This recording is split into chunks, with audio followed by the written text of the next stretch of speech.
No one knows what the future holds, but if a new house is in your future, I can help from a safe distance.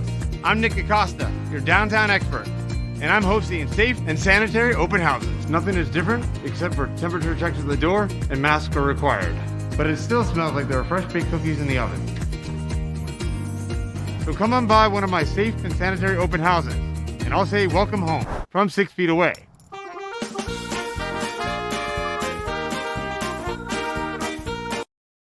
This is Home2All, an all-inclusive real estate podcast with your host, Nicholas Acosta. Nick sits down with guests to talk about real estate and how it works. Reach him at downtown.expert on Facebook and Instagram, or his website, www.downtown.expert, or call or text him at 407-508-8809. Enjoy the episode.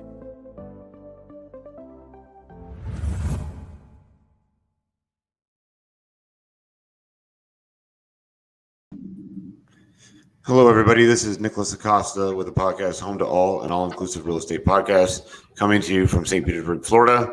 Today, I have an incredible guest. Very grateful that you've accepted our invitation, Mr. Mike Twitty, Pinellas County Property Appraiser. Hello, sir. How are you? I'm great, Nick. Thanks for having me. I appreciate it. No worries.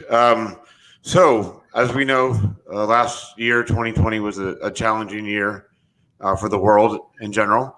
And also for Florida, but we've seemed to be pretty resilient in the state. And I'm also in Pinellas County, which I was born and raised in. And I just wanted to find out for our listeners and our viewers, what do the property values look like for 2019 going into 2020? And then what's predicted for 2021? Sure.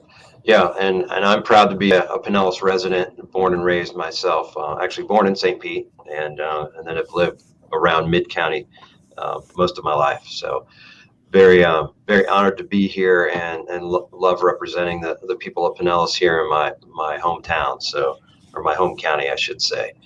So yeah, it's been an interesting ride. And my background in coming into this office, I was in the private sector for 27 years and led an appraisal company. So we were very active, full service, residential and commercial. So I've worked not only all around Pinellas, but around the state and even out of state. So it's been interesting coming into this position on the government side and looking at the ad valorem world. So it's allowed us to look at a lot of big picture things. So, back when the pandemic first hit and I had county administration coming to me, and they were concerned about what the tax roll was going to look like going forward. And the crystal ball was very cloudy out of the gate. We didn't know what the impacts were going to be from COVID. And fortunately, like you said, Florida has been very resilient, and we've had this big kind of shuffling of the deck and musical chairs going on all around the country, with people relocating and reevaluating their lives, really, and deciding where they want to land and where they want to own their real estate and live their life. So Florida's been a beneficiary of a lot of that. We've really seen that on the residential side. We did experience some commercial impacts, but the residential growth more than made up for it. So countywide taxable value between from 2019 to 2020 increased up to 6.6%. And actually, I'm sorry, that'd be 2020 to 2021, because we're looking at January 1 of 2021. So we're leaning on, I want to make sure people understand this. We use, when we're valuing on January 1 of 2021, that's our effective date of appraisal. We're using 2020 data to do so. So we're always behind. We're always in arrears in that respect. So that benefits the property owner or taxpayer in a rising market, because we're always lagging behind, which creates some of that gap typically between where we fall and where the market is. But overall, countywide, that taxable value growth was 6.6%.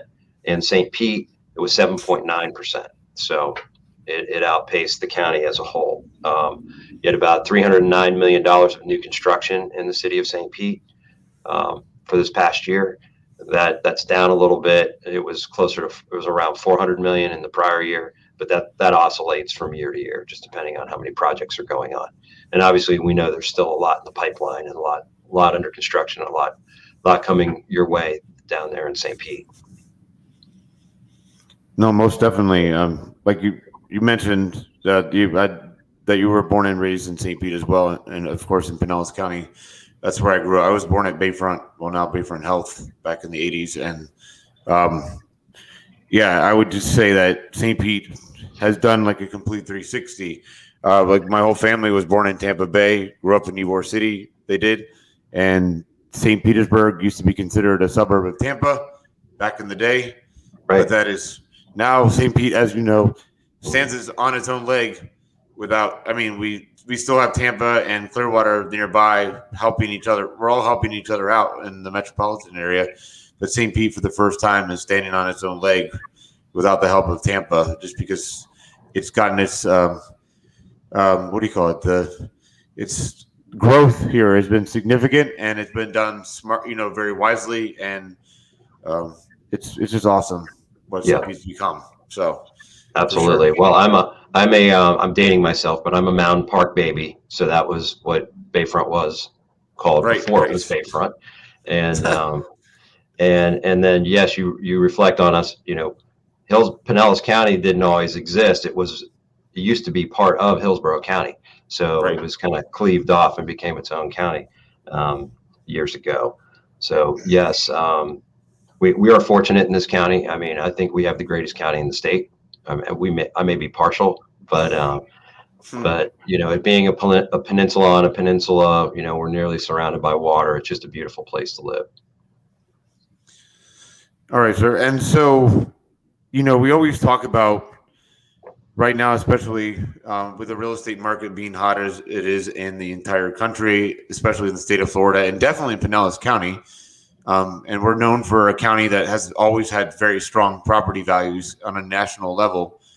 People used to always talk about how Pinellas was always held its value when it came to property. But the question I have for you is, everyone's mind is about affordable housing and shortage of housing. So are there any programs in, like, maybe specifically in the city of St. Petersburg for maybe, senior citizens or ones with low income? Anybody with low income out there? There was some legislation passed a few years back, and it was to benefit long-term seniors or long-term low-income seniors. So when I say long-term, it meant long-term residency. So they needed to be in a home for 25 years plus.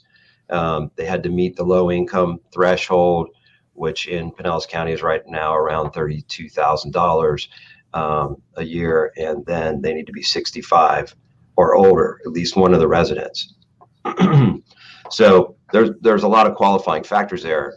Oh, and also the just value of their home, that the number that we hang on it needs to be under $250,000. So there's a lot of qualifying criteria, but if you meet those, the city council down in St. Pete voted to adopt this particular legislation exemption that was passed some years ago, but it has to be approved locally via resolution at each jurisdictional level. So the only two that had approved it up until this year were North Reddington Beach and Safety Harbor, and the city of St. Pete worked with me last year. We talked about it. We did the analysis form to see how much that exemption would impact their budget, and they decided to proceed forward. So that is an exemption that exists for the residents of St. Petersburg for 2021. We've had a bunch of those applications this year. We were proactive on it, and we went ahead and we did outreach to any of the seniors that already had the senior low income exemption, and we ran the values on their properties and looked to see if they were under that 250 mark, and we mailed all those residents and got them the application. So that a lot of people jumped on right after that. So that's been a great thing. I think it was a great move by the city, that they had quite a few people that did qualify. So that is out there. So, and there's still time. You can still do a late file on that up until we send our trim notices out in August. So if anyone out there listening is interested in applying for that, please go to our website or give us a call at our office. And don't worry about getting caught on hold, where our average on hold time is less than 9 seconds. So we'll get to you really fast and get them taken care of. No, that's awesome. Awesome news that you shared with us. I guess the other question that I was thinking about here is there's a couple things, but the first one is when it comes to now that we're, I guess, well, sort of in a pandemic, but kind of in a post-pandemic world, and especially the state being so resilient and our theme parks being reopened and hotels being reopened. The question I have for you is, I guess for Pinellas County, definitely for Pinellas County, what do you see the percentage for Pinellas County? Because I bought a house again in TP. I left for a year and a half to Orlando and came back. But the question is what percent do you see for Pinellas and maybe specifically St. Petersburg in terms of real estate values increasing for this year? Well, what we're seeing so far for 2021 for single family, we're seeing countywide median sale price per square foot is up about 13% over last year. So it's stronger than it was last year so far year to date, and it's at 14% in St. Pete. That's awesome. So we'll see how things hold up the back half of the year. With as tight as supply is, with us having less than a month's supply of inventory, I don't see us having anything drastic happen. We still have the out-of-state buyers flowing in. We have a lot of out of county buyers coming in. What we're seeing is, roughly 43 to 45% of our buyers are coming from outside of Pinellas County. That's a mix of out of state and out of county, other Florida buyers coming in. So that's a lot of new transactions within our county, and that obviously ends up creating those resets of those Save Our Homes cap. One thing on that long-term senior exemption, I neglected to let people know that what that actually does is it exempts them from the St. Pete millage. So that constitutes about 30% of their tax bill. So if they do qualify, they'll see about a 30% reduction. That's awesome. So I know we didn't discuss this in pre-show or in advance, but this is kind of the burning topic on everyone's mind that they were asking me to ask. The question is, as Pinellas County and the property appraiser, what have you guys seen, or what is Pinellas County doing? And it's sort of a little off topic, but I guess it does affect property values in terms of the phosphate spill, as well as like the red tide smell and the fish that are dying in the waterways in Pinellas. Well, those events those are kind of blip in time events. Obviously, they're starting to become more frequent. We don't like to see that. We want to see some pushback on the companies that are causing these issues, so that we don't have these long-term cyclical issues, particularly, coming up inside the bay. We know red tide is going to hang off the coast. It's been there forever. Sometimes it gets pushed in, sometimes it doesn't. This has been a particularly bad episode, and it's hard to believe that the Piney Point incident did not exacerbate the effects of that. I can't believe that it didn't. I know we did have the storm, push that red tide in too, but I think it was kind of a meeting of essentially a perfect storm there with those two meeting, and then that additional, food supply coming in from the Piney Point incident that helped fuel that, at least on the bay side. We'll obviously monitor that and see if there are any impacts to value through that. Obviously right now we're not seeing that. We're seeing people are buying. They look at it as it's not going to be with them long term. So you don't really see that as a property value impact. Things that you see that you have to watch for that can be longer term is if you have that were to sit around for years at a time, then yes, we're gonna start seeing it in values. People start moving out, and you'll start seeing properties sit on the market, and you'll start seeing prices go backwards. I think they'll get their arms around it, hopefully, and we won't experience it long term. Other things we're working on, because we're in such an exposed waterfront environment, is this year I actually championed legislation related to elevating residential properties. So obviously in St. Pete, we have a lot of them. In fact, over 50% of our whole tax base sits within the special flood hazard areas. So your A and your V flood zones. And I was successful in working with our legislators to get this particular bill passed, and it's going to the state. It'll go to the general election ballot in 2022, and if it passes, it's a constitutional amendment. So it would amend the state constitution to allow people to make improvements to their home to hold off flood issues without increasing their assessed value.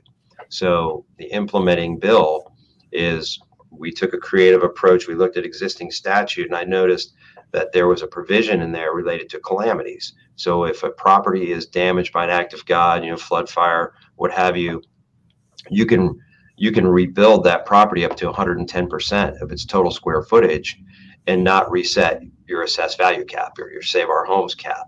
So you don't get treated as new construction.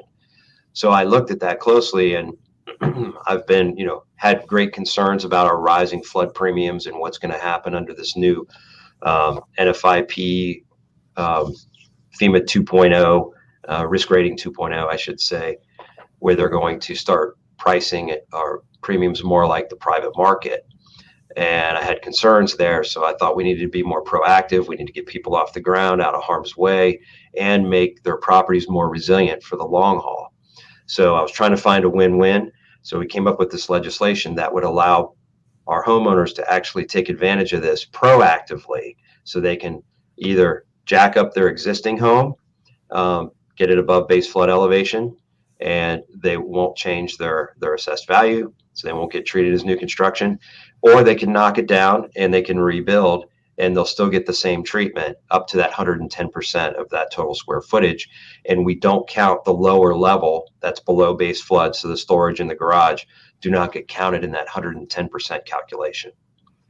So we thought that was a good win-win, gives people an incentive to put private dollars in rather than having to rely on FEMA grants and things that take a long time and are hard to get. And we've got a lot of people that want to get up out of harm's way, but they start to do the math. And I know you've seen this, Nick. They start doing the math and they say, you know what? It's too expensive to go up or rebuild. I'm going to get killed because the property appraiser is going to treat me as new construction, and then I'm going to get a cap reset.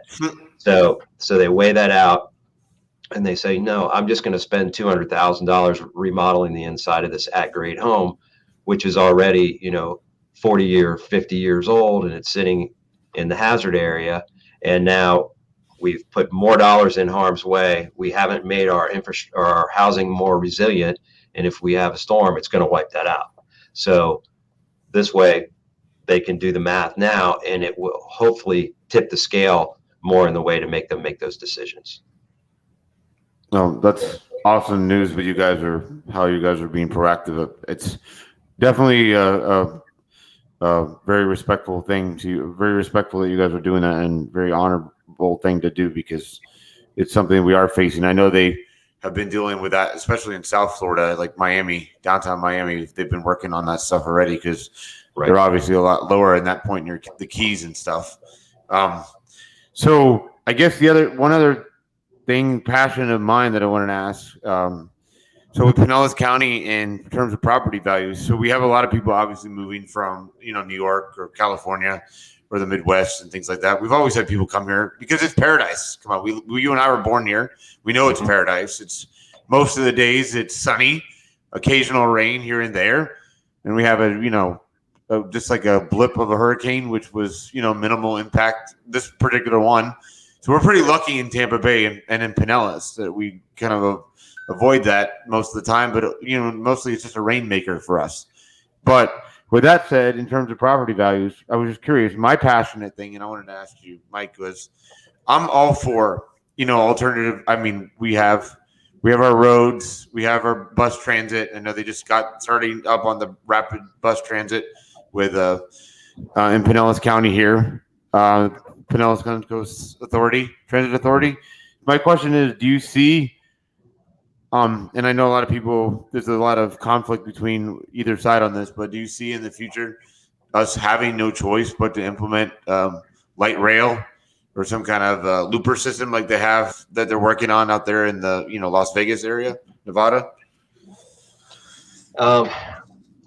That's a little out of my wheelhouse. I mean, I can comment on it from my experience of knowing Pinellas County as well as I do, and having lived here and understanding how people move around this county. We've got unique challenges because we have 24 different municipalities scattered all over.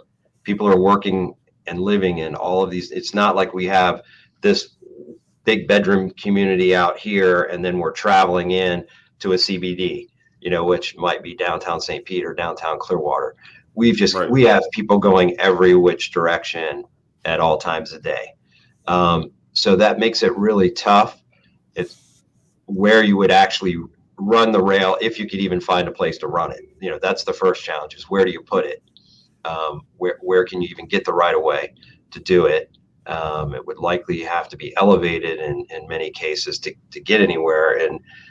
And elevated light rail, from my understanding, is the most expensive form of transportation. So per mile, it's incredibly expensive. And then we've got all these technological changes that are coming forward all the time with our vehicles. So we really have to keep an eye on that, because is rail just an outdated mode of transportation for us as we move forward? I know Senator Brandis has been big on that, and he was way ahead of the curve. When people thought he was crazy that he was talking about an episode of the Jetsons or something, but now that stuff is starting to come into the realm of reality. So I think we need to keep looking at those, look at alternatives. The BRT system, it'll be interesting to see how that works out, what the ridership numbers are, because that's the other thing, is you can put these things in place, but we have to have people actually use them too. So we've got to find that right balance, so that we're using taxpayer dollars wisely and making sure that people are getting around. So a lot of it is, what's the solution for the last mile? Is it an Uber type solution? I think we could in the very near future start seeing autonomous car services where families roll back to they only own one vehicle, and then they use an autonomous car service the rest of the time, whether it's a subscription based thing, and you could have different levels of how often you use it, or what size or class of vehicle you want to be moved around in. So I think there are it's going to be very interesting over the next, say, 10 to 15 years to see how that evolves. I just don't. Light rail is just a tricky thing. I mean, I know they're doing it on the East Coast, and when you have big cities like you're linking Miami to Lauderdale and Palm Beach, and then they're going to, and up to Orlando, and then they want to come across to Tampa. Those linkages make sense to me. But when you get inside of Pinellas, it's hard. I can see it coming from Tampa over to St. Pete. It's just going to be difficult to think about something that could really serve all the people of the county. No, that makes long-winded. No, you're good, Mike. It's all good, because you just, the way you explained it was perfect, because now you just opened up my mind. It makes total sense. And just for anybody listening or watching, if you're not familiar with Pinellas County, Hillsborough, yes, we have Brandon, we have Tampa, we have Lutz, things like that. Tampa or Hillsborough is mostly known for Tampa, but when you get into Pinellas County, we have St. Pete, we have Dunedin, we have Pinellas Park, for example. We have multiple, like you said, municipalities within this county. So there are so many municipalities with different road systems and different layouts of roads that I agree with you now on that if we did have something like when they build the system from Miami to Tampa or to Orlando, that probably the most sense that would make would just go to the downtown St. Pete and then maybe figure out a way to get to downtown Clearwater going up to the north. But that's pretty much it, because you would basically, with the roads that we already have here and the houses built and the buildings here, it would be a mess of a zigzag of railroad tracks going through Pinellas County just to get somebody here. But at that point, it would become inefficient because there would be so many zigzags in the track to get to around the county, So I agree with that. That's perfect. I'm glad you said it, because now that opened up my mind of why. So it's basically not, anyone listening out there that have these strong political views about it. It's not just take it this way, like Mike was saying that, and I completely agree with him that it's not that the county's resisted rail. It's just it would be so expensive and difficult to figure out where to put it, or use the outdated CSX line or the from back in the day when we used to have the Seaboard Rail that came through here in the old days. Right. I mean, when we elected to put in the Pinellas Trail and instead of rail, that was really your best case scenario to be able to run rail. That right away was the spot. And it's recreation now. So I don't see that ever changing at this point. No, that's all good.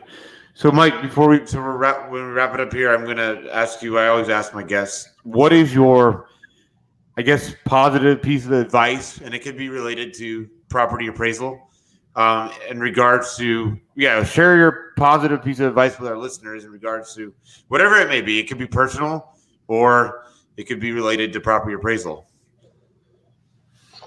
Okay. Well, personally, and from my office's perspective, I want to encourage, all of Pinellas' citizens to, consider our office a resource, whether it's walking into one of our offices or calling us. We're always here to help answer questions, and we've got a great staff. Our team's amazing here, and a lot of people don't realize all the things that we actually are responsible for and do, because we don't set millage rates, so we don't actually tax. We set values, we manage exemptions, we have to maintain all the parcel maps. We don't have surveys. A lot of people think we have surveys. We do not have surveys. Those are, done for private individuals.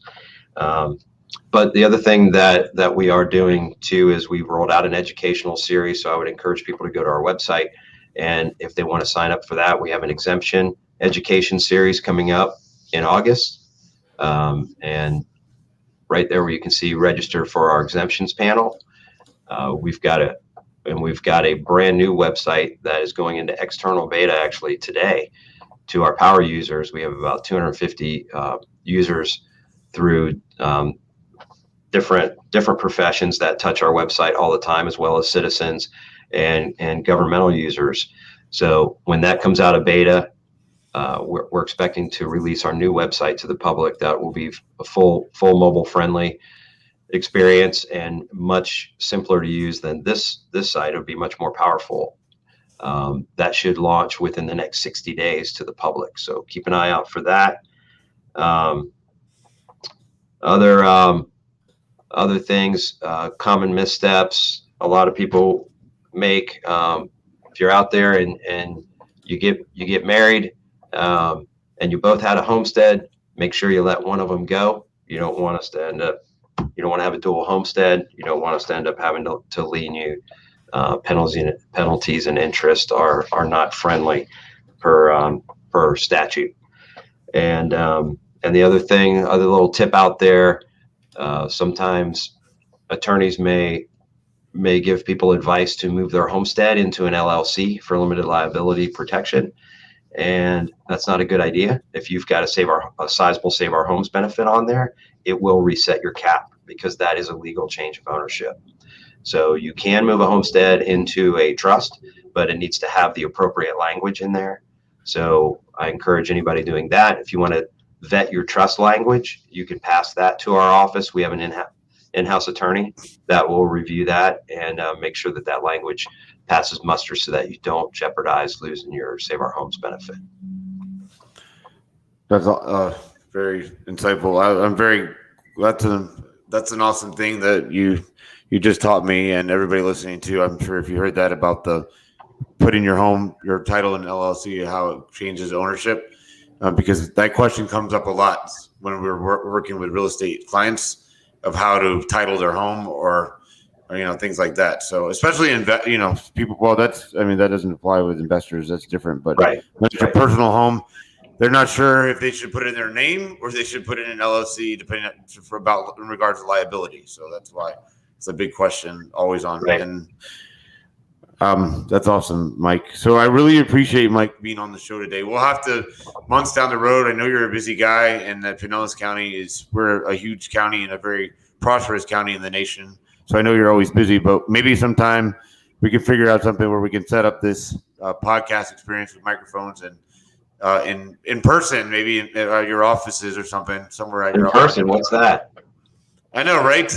Right. Well, down the road we could do that, something like that. We'll sit side by side That'd be great. to interview. That'd be awesome. And then we'll have to talk sometime offline about. I'm very interested in Pinellas County politics, and then. But I just want to say, very, very honored that you were on my podcast today, and I know my audience appreciates it, and I 100% appreciate it. So thank you again, Mike. Not a problem. I'm glad to be here. Thank you for having me, Nick. Everybody take care. All right, guys. Well, you guys have a great week, everyone. This has been Home2All, all-inclusive real estate podcast coming to you from St. Pete. Mike Twitty, Pinellas County Property Appraiser, PCPAO.org. All right, Mike, have a good day, sir. Take care. You too. Take care. All right, guys. Everyone, take care.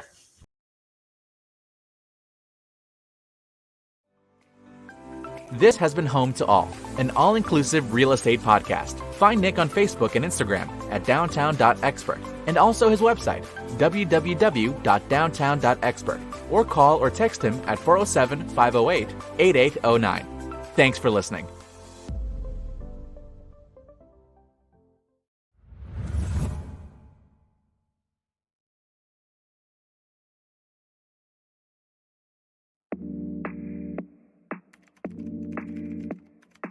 Don't spend hours or days looking for your new home. Let a downtown Central Florida expert guide you. I'm Nicholas Acosta, and I'm here to welcome you home.